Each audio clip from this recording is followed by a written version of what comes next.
Next बेटा अब हम बात करेंगे नेशनल इनकम कैलकुलेट कैसे करते हैं वैल्यू एडेड मेथड से।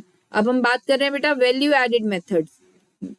तो इसके लिए ये स्टेप्स आपको फॉलो करने होते हैं। Number 1, GVO at MP. बेटा जीवीओ एट एमपी को हम gross value of output, gross value of output या वैल्यू ऑफ आउटपुट भी बोलते हैं।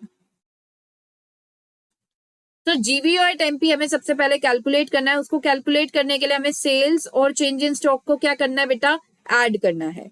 उसके बाद आपको कैलकुलेट करना है जीवीए एट एमपी। और जीवीए एट एमपी क्या होता है, जीवीए एट एमपी होता है gross value added at market price. तो इसको कैलकुलेट करने के लिए हम क्या करेंगे, जीवीओ एट एमपी में से इंटरमीडिएट कंजम्पशन आपको क्या करना है बेटा, माइनस करना है। नेक्स्ट बेटा अब आपके आगे के रूल्स चलेंगे। जैसे आपको एनवीए एट एफसी कैलकुलेट करना है। तो जीवीए एट एमपी हमारे पास है, जी से एन पर जाना है तो डेप्रिसिएशन माइनस, एमपी से एफसी पर जाना है तो एनआईटी माइनस। आगे बेटा अगर आपको इससे एनडीपी एट एफसी कैलकुलेट करना है तो हम क्या करेंगे, एनवीए एट एफसी का सम कर देंगे। जब भी हम किसी वीए का सम करते हैं तो हमारे पास क्या आता है, डीपी आता है। तो जैसे आप यहाँ पे एनवीए एट एफसी का सम करोगे तो आपके पास क्या आ जाएगा, एनडीपी एट एफसी। उसके बाद हमें एनएनपी एट एफसी कैसे कैलकुलेट करना है, using NDP at FC. NDP at FC में हम एनएफआईए बेटा ऐड कर देंगे और हमारे पास क्या आ जाएगा, एनएनपी एट एफसी। तो आइए बेटा क्वेश्चंस पे चलते हैं। आपको यहाँ पर कैलकुलेट करना है NVA at FC.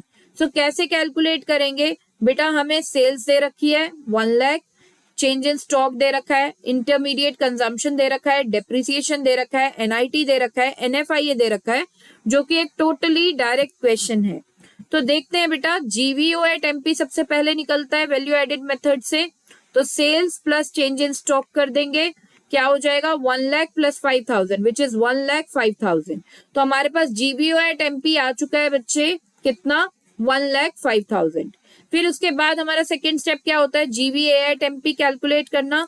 GVA at MP कैसे कैलकुलेट करते हैं बेटा, जीवीओ एट एमपी में इंटरमीडिएट कंजम्पशन क्या कर देंगे, माइनस कर देंगे। सो 1,05,000 माइनस 20,000, इंटरमीडिएट कंजम्पशन हमें गिवन है बेटा 20,000 क्वेश्चन में, और जीवीओ एट एमपी तो हमने अभी कैलकुलेट ही किया था 1,05,000।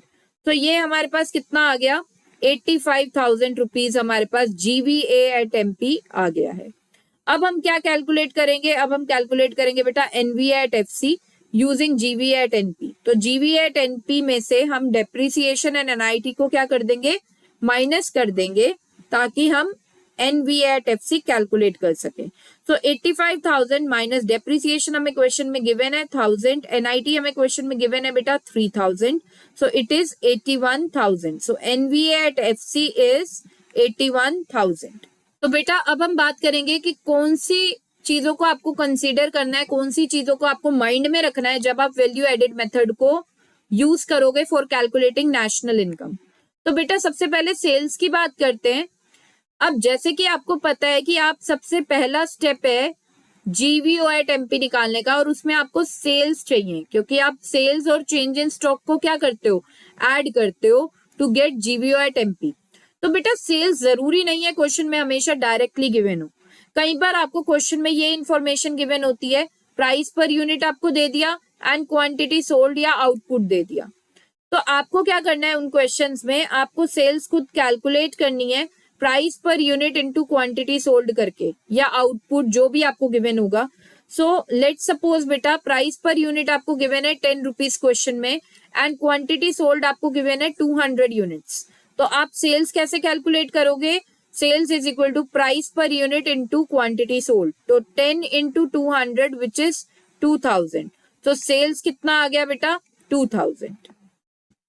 नेक्स्ट बेटा कई बार क्वेश्चन में आपको एक्सपोर्ट्स भी गिवन है और सेल्स भी गिवन है। तो आपको क्या करना है, एक्सपोर्ट बेटा ऑलरेडी सेल्स के अंदर होते हैं, तो आपको एक्सपोर्ट्स को इग्नोर करना है और सेल्स को आपको कंसीडर करना है। तो एक्सपोर्ट अगर गिवन होगा, जब आपको सेल्स भी गिवन है क्वेश्चन में, तो आपको एक्सपोर्ट्स को कंसीडर नहीं करना है।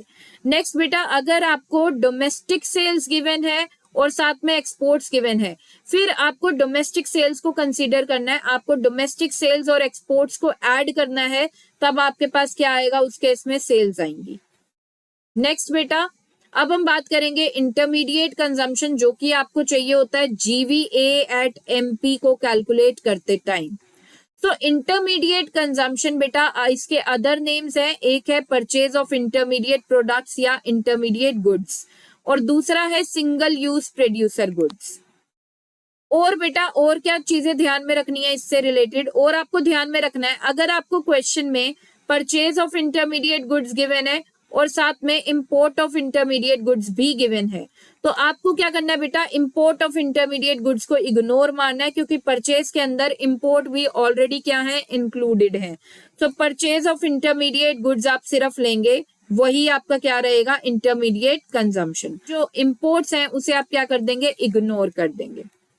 नेक्स्ट बेटा, अगर आपको क्वेश्चन में डोमेस्टिक परचेजेस दे रखी है इंटरमीडिएट प्रोडक्ट्स की और इंपोर्ट्स दे रखा है इंटरमीडिएट प्रोडक्ट्स का, तो आपको वहां पर इंटरमीडिएट कंजम्पशन खुद कैलकुलेट करना होगा। और कैसे कैलकुलेट करना होगा, डोमेस्टिक परचेजेस प्लस इंपोर्ट्स को ऐड करके। नेक्स्ट बेटा, कई बार क्वेश्चन में आपको परचेज ऑफ रॉ मटेरियल्स भी गिवन होता है और परचेज ऑफ इंटरमीडिएट गुड्स भी गिवन होता है, तो मेक श्योर बेटा हमें परचेज ऑफ इंटरमीडिएट गुड्स को ही इंटरमीडिएट कंजम्पशन लेना है। रॉ मटेरियल को हम इग्नोर कर देंगे, क्योंकि raw material is already included in purchase of intermediate goods.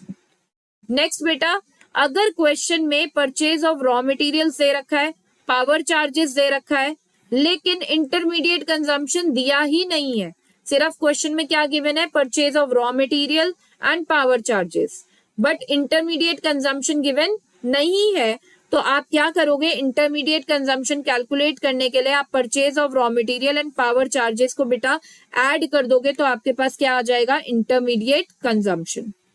तो बेटा ये क्वेश्चन आपके सामने है, आपको क्वेश्चन में कैलकुलेट करना है एनवीए एट एफसी, और आपको क्या क्या गिवन है, price per unit, quantity sold. तो ये किस लिए गिवन है, ये आपको गिवन है सेल्स कैलकुलेट करने के लिए। जैसे कि मैंने अभी आपको बताया था, सेल्स आप कैसे कैलकुलेट करते हो, प्राइस पर यूनिट को आप मल्टीप्लाई कर देते हो क्वांटिटी सोल्ड से, यानी कि यहाँ पर बेटा हम 20 को मल्टीप्लाई करेंगे 1000 से, तो हमारे पास सेल्स कितनी आ जाएंगी, 20,000 रुपीज हमारे पास सेल्स आ जाएंगी। नेक्स्ट बेटा, decrease in stock. Decrease in stock हम यूज करते हैं चेंज इन स्टॉक को कैलकुलेट करने के लिए। डिक्रीज इन स्टॉक का मैंने आपको बताया, आपको क्या करना होता है, साइन चेंज करना होता है। यहाँ पर 3000 है, आप -3000 कर दोगे, ये आपका क्या आ गया बेटा, चेंज इन स्टॉक। नेक्स्ट बेटा, single use producer goods. Single use producer goods other name है इंटरमीडिएट कंजम्पशन का, ये आपको क्या दे रखी है यहाँ पे, इंटरमीडिएट कंजम्पशन। नेक्स्ट बेटा, current replacement cost. Current replacement cost is another name of depreciation. तो यहाँ पर आपको ये 1000 जो दे रखा है, ये क्या दे रखा है बेटा, डेप्रिसिएशन। नेक्स्ट बेटा, कॉर्पोरेट टैक्स। कॉर्पोरेट टैक्स कौन सा टैक्स होता है, डायरेक्ट टैक्स, सो एनआईटी के लिए इसको हम यूज नहीं करेंगे। जीएसटी, जीएसटी यानी कि गुड्स एंड सर्विसेज टैक्स, ये क्या है बेटा, ये इनडायरेक्ट टैक्स है, इसको कंसीडर किया जाएगा एनआईटी को कैलकुलेट करते टाइम। सब्सिडी गिवन है और एनएफआईए गिवन है विच इज 6000। तो आइए बेटा इस क्वेश्चन के आंसर पर चलते हैं। तो सबसे पहले हमने सेल्स निकाल लिया, क्योंकि हमें पता है हमें क्या कैलकुलेट करना है बेटा, जीवीओ एट एमपी कैलकुलेट करना होता है, ये फर्स्ट स्टेप होता है। सो जीवीओ एट एमपी कैलकुलेट करने के लिए हमें पहले सेल्स भी चाहिए और चेंज इन स्टॉक भी चाहिए। सो हमने पहले क्या कैलकुलेट कर लिया यहाँ पर, सेल्स और चेंज इन स्टॉक। तो बेटा सेल्स कैसे कैलकुलेट करेंगे, मैंने आपको अभी बताया, price per unit into quantity sold. So 20 into 1000 which is 20,000। तो यहाँ पर सेल्स कितना आ गया, 20,000 रुपीज। डिक्रीज इन स्टॉक बेटा दे रखा है 3000, इसका साइन चेंज कर देंगे to get change in stock. So change in stock is -3000। और अब बेटा अब हमने क्या कैलकुलेट कर लिया, अब हमने कैलकुलेट कर लिया GVO at MP which is equal to sales plus change in stock. So sales की वैल्यू यहाँ पे सब्सटीट्यूट कर दी 20,000, चेंज इन स्टॉक कितना है -3000। तो यहाँ पर बेटा जीवीओ एट एमपी आपका आ चुका है 17,000। अब इसके बाद हम क्या कैलकुलेट करते हैं, हम कैलकुलेट करते हैं बेटा GVA at MP. So GVA at MP is equal to GVO at MP minus intermediate consumption. So 17,000 minus 5,000 single use producer goods के नाम से यहां पर आपको क्या दे रखा है, इंटरमीडिएट कंजम्पशन क्वेश्चन में। तो बेटा हमारे पास GVA एट MP कितना आ गया, ₹12,000। अब बेटा अब हम कैलकुलेट करेंगे NVA at FC। NVA at FC calculate करने के लिए फॉर्मूला क्या है, GVA at MP minus depreciation minus NIT। NIT question में बेटा इनडायरेक्टली आपको गिवन है। NIT कैसे कैलकुलेट करेंगे, indirect taxes minus subsidies. So IT की जगह हमें GST गिवन है, तो GST की वैल्यू हमने पुट कर दी 2000 माइनस सब्सिडीज है बेटा 4000, तो NIT कितना आ गया, NIT आ गया माइनस 2000। तो यहाँ पर GVA एट MP 12,000, डेप्रिसिएशन हमें क्वेश्चन में गिवन है करंट रिप्लेसमेंट कॉस्ट के नाम से, तो 1000 माइनस NIT बेटा माइनस 2000 हमने पुट कर दिया। तो इसको कैलकुलेट करके हमारे पास NVA एट FC कितना आ चुका है बेटा, 13,000। तो यहाँ पर आई होप स्टूडेंट्स आपको वैल्यू एडेड मेथड अच्छे से समझ में आया होगा। नेक्स्ट बेटा अब हम बात करेंगे कैलकुलेशन ऑफ डिफ्लेटर या प्राइस इंडेक्स। अब ये डिफ्लेटर होता क्या है या ये प्राइस इंडेक्स होता क्या है बेटा, ये जो टूल है डिफ्लेटर या प्राइस इंडेक्स, ये हम यूज करते हैं नॉमिनल से रियल कैलकुलेट करने में, रियल से नॉमिनल कैलकुलेट करने में। अब नॉमिनल क्या होता है, नॉमिनल बेटा वो वाली चीजें होती हैं जो करंट ईयर प्राइसेस पे कैलकुलेट की जाती हैं। करंट ईयर मतलब जो ईयर अभी चल रहा है, जैसे 2022 इज अवर करंट ईयर, ये ईयर अभी चल रहा है, इसके प्राइसेस यूज करके अगर हम जो भी चीज कैलकुलेट करते हैं उसे क्या बोला जाएगा बेटा, नॉमिनल बोला जाएगा। रियल बेटा कौन सी आइटम्स होती है, रियल वो वाली आइटम्स होती है जिसकी कैलकुलेशन बेस ईयर के प्राइसेस पर बेस्ड होती है। बेस ईयर क्या होता है बेटा, बेस ईयर होता है जो ईयर जा चुका। लेट सपोज 2018 के प्राइसेस को अगर मैं यूज करके कोई चीज कैलकुलेट करती हूँ तो वो क्या है बेटा, वो है रियल। क्यों, क्योंकि बेस ईयर है 2018, 2018 क्या हो चुका है, जा चुका है बेटा। सो कांस्टेंट प्राइसेस भी हम बोलते हैं बेस ईयर प्राइसेस को। तो कोई भी चीजें कांस्टेंट प्राइसेस पर या बेस ईयर प्राइसेस पर हमने वैल्यू की है उसे क्या बोलते हैं बेटा, हम रियल बोलते हैं। तो डिफ्लेटर आपको किसी भी चीज का निकालना हो या आपको प्राइस इंडेक्स निकालना हो, फॉर्मूला क्या है, नॉमिनल को डिवाइड करो बेटा उसके रियल से और इनटू में 100 कर दो। जैसे आपको GDP डिफ्लेटर निकालना है तो फॉर्मूला क्या है GDP डिफ्लेटर का, नॉमिनल GDP अपॉन में रियल GDP इनटू 100। अगर आपको NNP का डिफ्लेटर निकालना है तो आपको क्या करना है, नॉमिनल NNP अपॉन में रियल NNP इनटू 100। तो इस तरीके से आप किसी भी चीज का डिफ्लेटर निकाल सकते हो। बस आपको ये ध्यान रखना है जिस भी चीज का डिफ्लेटर निकालना है, जैसे यहाँ पे GDP का निकाला तो नॉमिनल के साथ भी क्या लिखा GDP, रियल के साथ भी क्या लिखा GDP। तो नॉमिनल अपॉन में रियल इनटू में क्या कर देना है, 100 कर देना है डिफ्लेटर निकालने के लिए। आइए अब देखते हैं कुछ क्वेश्चंस इसके बेस्ड। नॉमिनल GDP जैसे बेटा आपको दे रखा है 500 करोड़, रियल GDP आपको दे रखा है 250 करोड़, और आपको क्या बोला गया है, GDP डिफ्लेटर कैलकुलेट करना है। तो GDP डिफ्लेटर हम कैसे कैलकुलेट करेंगे, GDP deflator is equal to nominal GDP upon में रियल GDP इनटू 100। तो 500 अपॉन में 250 इनटू 100, तो यहाँ पर कितना आ गया, 200 आ चुका है GDP डिफ्लेटर। नेक्स्ट, ये CBSE का जो टर्म 2 का सैंपल पेपर है, ये बेसिकली उसका क्वेश्चन है। रियल GDP बेटा आपको दे रखा है ₹500 करोड़ एंड प्राइस इंडेक्स आपको दे रखा है 125। नॉमिनल GDP आपको कैलकुलेट करना है।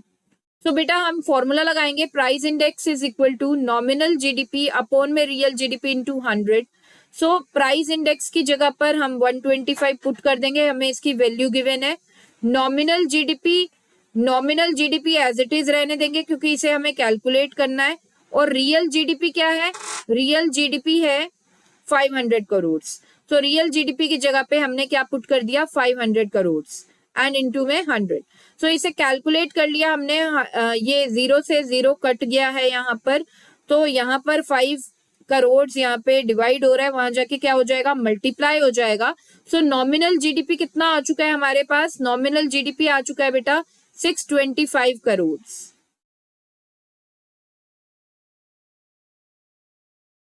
सो आई होप स्टूडेंट्स आपको ये वीडियो हमारी पसंद आई होगी और इनसे रिलेटेड अगर आपको कोई भी डाउट है तो आप हमें कमेंट बॉक्स में बता सकते हैं, और आप हमें ये भी बता सकते हैं कि कौन सा टॉपिक के लिए आप वीडियो चाहते हैं, ताकि हम उसी टॉपिक्स पर आपके लिए वो वीडियोस क्रिएट करें। और इस टाइप का कंटेंट जो कि आपको टर्म 2 एग्जामिनेशन में बहुत ज़्यादा हेल्प करने वाला है, ये अगर आप और भी चाहते हैं तो आप प्लीज़ हमारे चैनल को सब्सक्राइब कीजिए। Thank you so much.